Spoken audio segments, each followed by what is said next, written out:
जनधन आकाउंटधारीଙ୍କ ପାଇଁ ବଡ଼ ଖବର। କରନ୍ତୁ ଏହି କାମ। ନଚେତ୍ ଆପଣଙ୍କ ପାଖରେ ଅଛି କି ଜନଧନ ଆକାଉଣ୍ଟ? ଯଦି ହଁ, ତେବେ ଶୀଘ୍ର ସାରିଦିଅନ୍ତୁ ଏହି କାମ।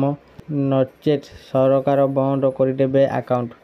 ଆସିଲା ବଡ଼ ଅପଡେଟ୍ ଜନଧନ ଆକାଉଣ୍ଟକୁ ନେଇକି। ଚାଲନ୍ତୁ ଆଜି ଆମେ ଜାଣିବା ଏହି ଭିଡ଼ିଓ ମାଧ୍ୟମରେ ପୁରା ଡିଟେଲ୍ସରେ। ତେଣୁ ଭିଡ଼ିଓକୁ ଆରମ୍ଭ କରିବା ପୂର୍ବରୁ ସମସ୍ତଙ୍କୁ ଅନୁରୋଧ, ଆମ ଚ୍ୟାନେଲକୁ ସବସ୍କ୍ରାଇବ୍ କରିଦିଅନ୍ତୁ।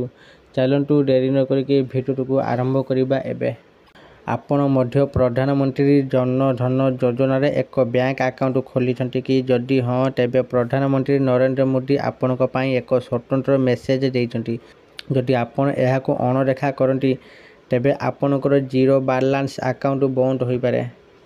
ପ୍ରଧାନମନ୍ତ୍ରୀ ମୋଦି ଉତ୍ତର ପ୍ରଦେଶର ବାରାଣସୀରୁ ପ୍ରଧାନମନ୍ତ୍ରୀ କିଷାନ ସମ୍ମାନ ନିଧିର 20ତମ କିସ୍ତିର ଟଙ୍କା 9.7 କୋଟି ଚାଷୀଙ୍କ ଆକାଉଣ୍ଟକୁ ସ୍ଥାନାନ୍ତରିତ କରିବା ସମୟରେ ଜନଧନ ଆକାଉଣ୍ଟଧାରୀଙ୍କୁ ଏହି ବିଶେଷ ମେସେଜ ଦେଇଥିଲେ।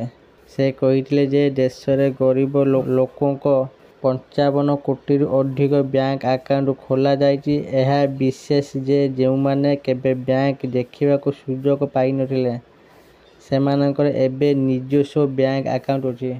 ଏହି ଆକାଉଣ୍ଟ ମାଧ୍ୟମରେ ସେମାନେ ସିଧାସଳଖ ସରକାରୀ କଲ୍ୟାଣକାରୀ ଯୋଜନାର ଲାଭ ପାଉଛନ୍ତି। ପ୍ରଧାନମନ୍ତ୍ରୀ ମୋଦି କହିଛନ୍ତି, ଏହି ପ୍ଲାଟଫର୍ମରୁ ମୁଁ ଆପଣଙ୍କୁ ଏକ ବିଶେଷ ଅନୁରୋଧ କରିବାକୁ ଚାହୁଁଛି। ପ୍ରଧାନମନ୍ତ୍ରୀ ମୋଦି କହିଛନ୍ତି ଯେ ପ୍ରଧାନମନ୍ତ୍ରୀ ଜନଧନ ଯୋଜନା 10 ବର୍ଷ ପୂରଣ କରିଛି। ବ୍ୟାଙ୍କିଂ ନିୟମ ଅନୁଯାୟୀ ପ୍ରତି 10 ବର୍ଷରେ ବ୍ୟାଙ୍କ ଆକାଉଣ୍ଟରେ KYC ଅପଡେଟ୍ କରିବା ଆବଶ୍ୟକ। ଅନେକ ଆକାଉଣ୍ଟଧାରୀ ଏଥିପାଇଁ ବ୍ୟାଙ୍କକୁ ଯିବା ଆବଶ୍ୟକ କି ନାହିଁ ସେ ବିଷୟରେ ଦ୍ୱନ୍ଦ୍ୱରେ ପଡ଼ିପାରନ୍ତି। ଏହାକୁ ସହଜ କରିବା ପାଇଁ KYC ପ୍ରକ୍ରିୟା ସମାପ୍ତ କରିବା ପାଇଁ ବ୍ୟାଙ୍କ ଅଧିକାରୀଙ୍କ ସହାୟତାରେ ଏକ ସ୍ୱତନ୍ତ୍ର ଅଭିଯାନ ଆରମ୍ଭ କରାଯାଇଛି। ଜୁଲାଇ 1 ତାରିଖରେ ଆରମ୍ଭ ହୋଇଥିବା ଏହି ଅଭିଯାନରେ ବ୍ୟାଙ୍କିଂ କର୍ମଚାରୀମାନେ ପ୍ରତ୍ୟେକ ଗ୍ରାମ ପଞ୍ଚାୟତରେ ଶିବିର ଏବଂ ମେଳା ସ୍ଥାପନ କରିଛନ୍ତି।